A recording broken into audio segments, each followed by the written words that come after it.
Hi, this is Polka Dot Lady. I thought I'd share with you a dream that's a little different, but I didn't really understand it until I listened to someone who I think is called CDJ Heaven and another person, Andrea, Child of the Most High. They both have had dreams that were post-rapture, but they were in their glorified bodies, and they were helping during the tribulation. And I've had maybe 3 or 4 in the tribulation in my glorified body dreams now.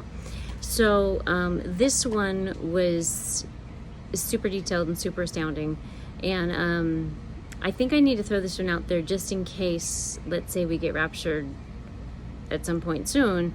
I feel like whoever's left behind might need this information, and I feel like it might help other people that might be having dreams that are in the tribulation. And if you're a born again believer, I don't believe you're going to be sitting there through the whole thing. So this might help pull some puzzle pieces together for you. And I'm going to leave a couple links in the description of the 2 other people I've heard with similar, dreams where they're in, maybe not similar to my dream, but similar in that they are in their glorified bodies. So here we go. So I was not in my house I'm in. I was in a not very well appointed place. It was like an apartment type kind of situation, very lean, very stark and boring. Everything was very tight and tiny and different. Now, for whatever reason, I have no idea how or why, I had a little tiny child that I was taking care of. Now, this little tiny child was about the size of a 2-year-old, but her proportions and everything were of a 4-year-old. And she was really, really pretty. Very dark hair. She was like Indian, like from the country of India, like Indian face and, body and everything. She was a really, really pretty girl. And I knew that I was taking care of her and I had to keep her safe from, like, the bad people. So, I also had my girls with me who are my younger girls. They were in this dream and they're roughly the same age as they are now. And we were all in this situation where we're in this like kind of weird living situation. Well, anyway, the little girl was hungry and she wanted to go to the park. The park was like just down the street from like maybe half a block from where we were, but it was all this one huge compound. Like, there were just houses after houses after houses, except they weren't houses. They were more like I don't know, duplexes maybe, or apartments of some sort. And there was like a plastic play place that had a plastic like circle, and everything inside the play place was like the rubber bouncy floors and slides and plastic toys to play on and stuff like that. And there were caves you could go in, and it wasn't a very big space, like, maybe 2,400 square feet or something for the whole entire play place. Anyway, so we went down there and we were going to give her a snack and a drink and then, play in the playground. And when we got there, there was no one there. Like, it was just us. So we were in the play place and I give some food to the little girl and then I ask her if she wants to play and she's like, yeah. So I take her hand and I'm getting ready to go over to the slide. And I turn around and there's like thousands of people all of a sudden, like in this teeny tiny little 2,400 square feet, like so small, like so many people. It's worse than Disneyland. Like, it was terrible, terrible, terrible busy. And I was like, what in the world? So I picked her up because I didn't want her to get, squished. She's this tiny, tiny little thing. And so I picked her up and I was like, let's play another time. Let's go back to the house.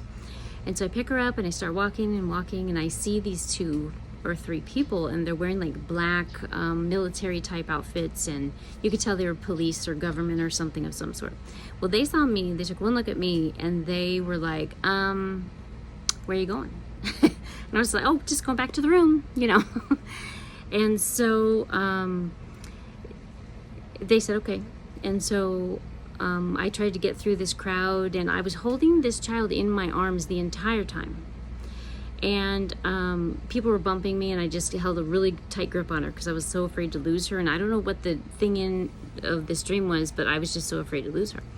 And so we get to where you can come out. There's only one exit. We get to where you can come out, and all of a sudden I cannot find this little girl. She's just gone, like gone. And so I was like, oh. So I turn around, and these police type people were there, and I guess in my dream I had this feeling like if they knew I lost the child, I would get in trouble. And I didn't want to say to them, hey, have you seen this child? So I'm looking everywhere, and they're like, did you lose the child? And I was like, let me go see if she just went home ahead of me.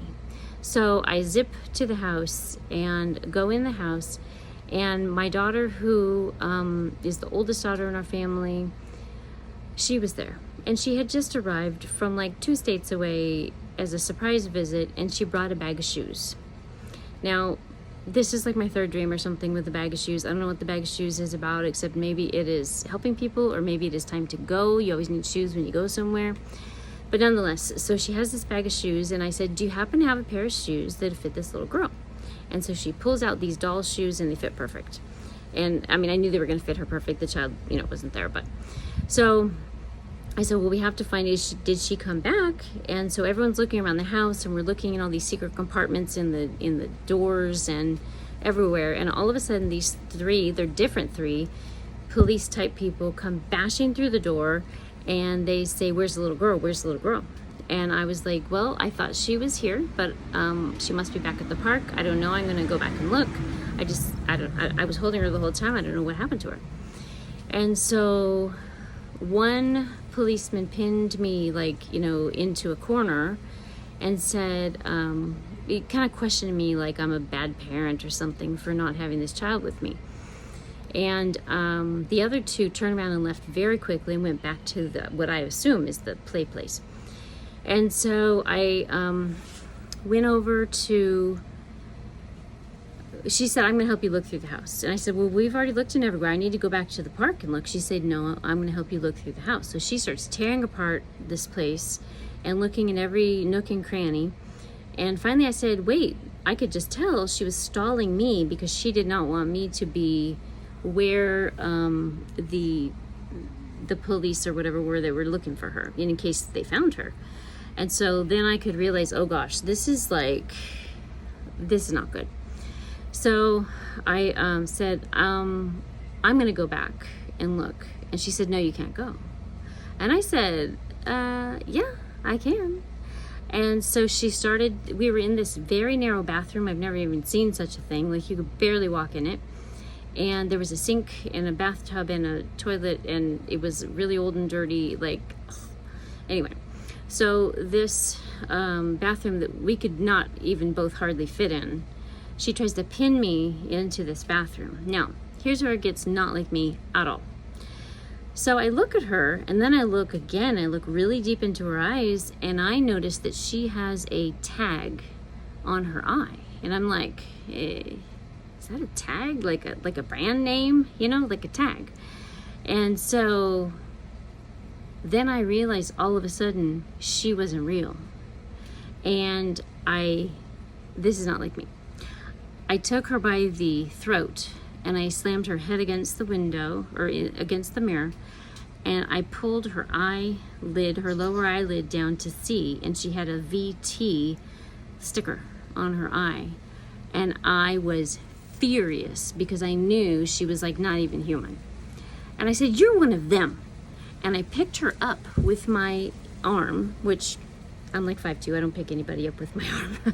So I picked her up with my arm, and I said, you have no power here. And I dropped her, and she fell dead, like a doll, like I turned off her power button. She just was in a heap, like a plastic doll, just fell over. And I ran to the play place, and I knew that the girl was gone. And I asked someone, and they said, oh no, they took her and they got her, they gave her the thing that a lot of us are avoiding. And so I knew that I had failed, and I just felt so terrible. And of course I wake up right then, and the minute of failure. But I just didn't understand that dream at all. And I was like, that is the weirdest dream, but it was so highly detailed. I could tell you the eyes. In fact, I'm going to patch in a picture of the eyes because it's so psycho. And I'm going to put a picture in so you can see that. And I'm going to put a verse in too, because I feel like there's a verse that ties in with this. And anyway, so I just thought that was kind of interesting. And in case anybody has something similar to that, or understands, maybe some of the things going on in there, I'm open to, listening to some ideas. But once I heard the other two dreamers that have had post rapture dreams where they come back and help people, it just brought so much clarity. And I was like, oh, bing, that's it. That's what we're doing. So in case that helps anybody, hope you have a great day, and Jesus is coming soon. I think the people who help kids can cling on to this one. Whoever receives one of these children in my name receives me, and whoever receives me receives not me, but him who sent me. Anyone who thinks about harming children should be warned. Jesus himself says, "But whoever causes one of these little ones who believe in me to stumble, it would be better for him if a millstone were hung around his neck and he were thrown into the sea." I'm telling you, Jesus loves kids, and we need to love kids.